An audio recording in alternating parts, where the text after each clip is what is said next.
이준석 개혁신당 의원이 해외 출장 마치고 오늘 아침에 귀국을 했습니다. 명태균 씨의 변호인 김소연 변호사가 이제 공천은 김영선 해줘라라는 윤석열 대통령의 육성이 나오게 된 그 시발점에는 이준석 대표가 있다. 당시 당대표가 있다. 이렇게 지목을 했었죠. 입장을 밝혔습니다. 김영선 전 의원 공천 발표 전날인 2년 전 2022년 5월 9일 당시 이준석 의원이 명태균 씨에게 이런 문자를 보냈습니다. 윤 대통령 당시 당선인이 김영선 경선해야 한다더라던데 하고 이렇게 명태균 씨에게 문자를 보냅니다. 그 메시지 왜 보냈냐? 기자가 질문을 했더니 이준석 의원이 이렇게 말합니다. 당시 명 씨에게 보낸 메시지 남아있지 않다 이렇게 말해놓고 뒷부분이 중요한 건데 당시 공천 상황을 잘못 알고 있는 것 같아서 명태균 씨가 상황을 전달한 것이다. 그러니까 김대현 평론가님, 나 때문에 이런 일이 벌어진 게 아니라 나는 당시 공천 상황에 대해서 잘못 아는 것 같아서 얘기를 해준 거다. 그건 뭐 변명이죠. 제가 지난번에도 말씀드렸다시피 지금 정치권에 있는 정치인 중에 검찰이 압수수색을 해서 가장 많은 데이터를 확보할 수 있는 정치인 1위를 뽑으라 그러면 저는 단연 이준석을 뽑습니다. 이준석 의원은 본인도 언급한 적이 있습니다만 모든 대화를 녹취하고 그 녹취록을 클라우드에 자동 저장하게끔 돼 있다는 거 아니겠습니까?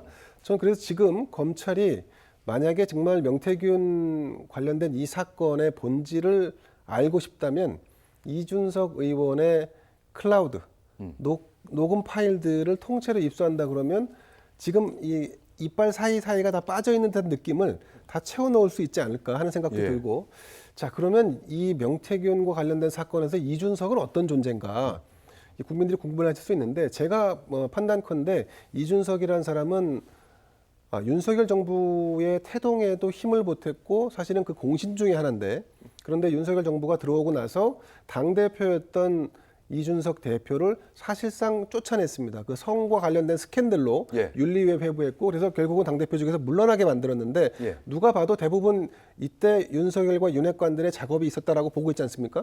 그렇게 물러난 이준석이 지난 총선에서 어쨌든 살아 돌아왔고 현역으로 국회의원 됐습니다. 그 한 맺힌 그 어떤 절규랄까?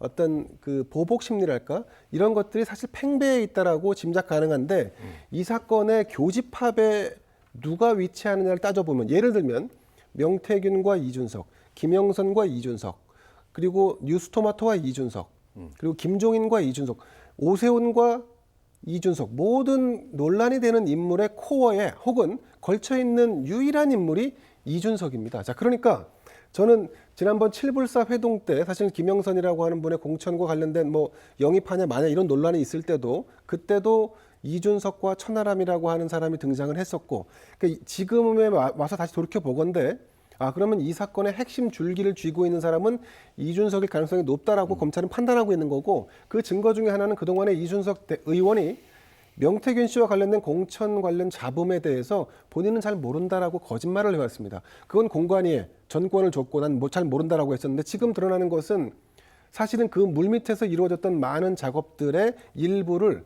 명태균 씨와 소통을 해온 당사자가 이준석이라는 게 드러난 거 아니겠습니까? 전 그래서 사실은 이준석 의원이 좀 당당하게 뭐 이렇게 약간 허풍, 허세 같은 이런 단어를 구사하지 말고 본인이 그 당시에 보고 듣고 알고 확인했던 내용을 공천과 관련된 내용을 전 가감없이 국민들에게 공개하는 게 옳지 않나 하는 생각을 해봅니다. 네. 김대현 평론가께서 말씀하신 대로 이준석 의원이 핵심 선수인 것 같다. 어쨌든 이렇게 말씀하셨는데 그러면 이제 얘기를 하면 된다 이런 말씀까지 하셨습니다. 이준석 의원이 오늘 아침에 좀 의미심장한 얘기를 했습니다. 당시에 저희 자막으로도 좀 나간 측면이 있는데 당시 윤 대통령 공천 시기에 활발하게 소통한 점이 많고 웃겨서 말도 안 나오는 것들이 많다. 검찰이 부르면 나가서 더 많은 걸 이야기하겠다. 김성환 평론가님.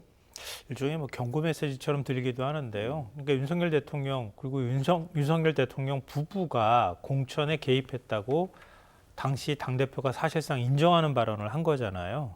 그러니까 이게 지금 창원 의창에 보궐선거에 개입한 것만 얘기하는 것인지 아니면은 지방선거까지 다 포함하는 것인지는 좀 모호하긴 하지만 지금 이 발언은 지방선거까지 포함해서 한 발언으로 보이거든요. 그러면은 지방선거에 공천에 개입했다는 얘기는 당선인 신분으로 공천에 개입했다 이렇게 또 해석이 될 여지가 있잖아요. 그러니까 윤 대통령이 저 김영선 전 의원한테 공천 주라고 그렇게 얘기한 부분이 이상하지 않다는 걸 당시 당대표 이름을 걸고 이준석 의원이 얘기한 것이다.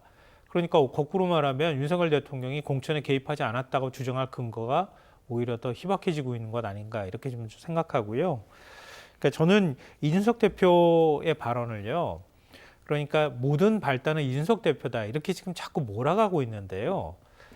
이준석 대표가 아닐 수 있다고 보여주는 녹취록이 또 있어요. 그러니까 자꾸 이 얘기를 안 하고 넘어가는데요. 5월 2일 날 그러니까 윤석열 대통령이 김영선 공천 주라고 했다고 얘기하는 그 녹취가 공개되기 녹취가 있기 일주일 전입니다. 5월 2일 날 녹취가 공개됐는데 명태균 씨가 강혜경 씨한테 전화를 해서 여사님이 공천은 자기 선물이래 이렇게 얘기하는 게 있어요. 그러니까 명태균 씨는 김건희 여사와 계속 얘기를 하면서 김영선 전 의원 공천 주십시오 이렇게 얘기를 했고 김건희 여사가 그럼 공천 주겠다 이렇게 얘기를 한 모양이에요. 그런데 5월 9일 날 0시 20분경이라고 하죠. 갑자기 그 이준석 당시 대표가 명태균 씨한테 윤이 경선하라던데 라고 문자를 보내는 거예요. 그러니까 다 공천 받을 거라고 생각했던 명태균이라는 사람이 갑자기 깜짝 놀라지 않았겠습니까? 그러니까 날이 밝자마자 윤 대통령한테 막 문자를 보낸 거죠. 김건희 여사한테도 저는 연락했을 거라고 보는데요. 김영선 공천 좀 해주십시오 이렇게 부탁을 하다가 윤 대통령한테 얘기한 게 아니라 김건희 여사한테 얘기하니까 김건희 여사가 전화를 명태균 씨한테 해서 명태균 씨, 그 윤석열 대통령을 바꿔주는 거죠. 그래서 윤석열 대통령이 명태균 씨한테 공천 주라고 내가 얘기했는데 당연히 말을 안 듣네 이런 식의 얘기를 한 겁니다. 그리고 난 다음에 그 얘기를 듣자마자 명태균 씨가 그러죠. 대통령 정말 감사합니다. 그러면서 인사를 하잖아요.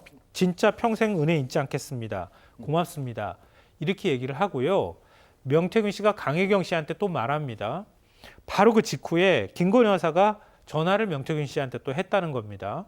그래서 선생님 윤상현이한테 전화했습니다. 보안 유지하시고 내일 취임식에 오십시오. 이렇게 얘기를 했다는 거예요.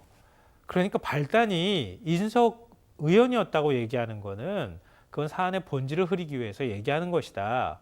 어떤 방식으로든 명태균 씨하고는 소통을 했을지 모르겠지만 윤석열 대통령이 공천에 개입한 거는 김건희 여사와 함께 논의하는 과정에서 공천에 직접적인 개입을 한 것이다. 이렇게 볼만한 걸 제가 시계열로 쭉 얘기를 한 거잖아요. 공천에 개입 안 하고 어떻게 이런 일이 벌어질 수가 있습니까? 그렇지 않겠어요? 그렇게 하고 난 다음에 이준석 대표한테 다시 명태균 씨가 연락을 합니다. 아니 대통령이 공천 주라고 했는데 무슨 얘기야? 이렇게 얘기를 하는 거예요. 그러니까 윤석열 대통령이 공천에 개입했고 김건희 여사가 오히려 더 깊숙이 거기에 공천에 개입했다고 하는 걸 이렇게 제가 시계열로 지금 말씀드리는 거 가지고 어떻게 이걸 부인할 수가 있겠습니까? 근데 이걸 못하니까 결국은 모든 발단이 이준석 당시 대표가 문제를 희한하게 만들어놔가지고 그런 거야 라고 하면서 대통령이 그 책임에서 빠져나가기 위해서 이런 식의 얘기들을 일종의 그림을 맞춰주고 있는 것이다 이렇게 생각합니다. 근데 모든 시선을 김건희 여사가 그랬을 것이다라고 가정하고 놓고 딱 짜맞춰 놓으면 그 방향이 딱 보입니다. 그런데 제가 이 공천을 저도 뭐 직접 신청해보고 과정도 겪어본 사람의 입장에서 보면 거의 모든 사람에게 부탁을 한다 해도 과언이 아닙니다. 이를테면 자 그럼 당시에 명태균이라는 사람은 여기 지금 등장하는 모든 인물 중에 누구랑 가장 가까웠는가?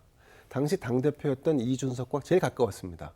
그러면 명태균은 이준석에게 김영선의 공천을 부탁하지 않았을까요? 자, 또 다른 인물인 윤상현 의원도 마찬가지입니다. 명태균과 윤상현은 한 달에 한두 번 만날 정도의 관계를 이어왔다는 그랬다고 양자가 모두 인정하는 바입니다. 자, 그러면 당시 공천관리위원장이었던 윤상현에게 명태균은 동일한 부탁을 하지 않았을까요? 자, 제가 말씀드리고자 하는 거는 하나의 방향성만 놓고 김건희로 몰아갈 수 있습니다. 그런데 사실은 그 당시에 여기 관여되어 있는 모든 인물이 명태균에 의해서 공천과 관련된 김영선의 공천과 관련된 부탁의 당사자일 수 있다는 점도 부정할 수 없다는 겁니다. 그러니까 대통령실에서 이렇게 해명하는 것 중에 하나가 뭐냐면 당시 나는 그러니까 당의 공천에 관여할 수 있는 직접적인 그 책임자가 아니었고 그때 당대표는 이준석이었고 공천관리위원장은 윤상현이었다라고 주장하는 그 이면은 사실 이런 것들이 다 하나로 덩어리에 지어져서 김영선의 공천이 만들어진 거지 오롯이 김건희 여사가 개입했고 김건희 여사가 전적으로 강하게 밀어붙였고 해서 이것이 이루어진 것이냐 그것은 아니다라고 하는 부분에 대한 부정을 좀 하고 있는 것이 아닌가 이렇게 생각이 됩니다.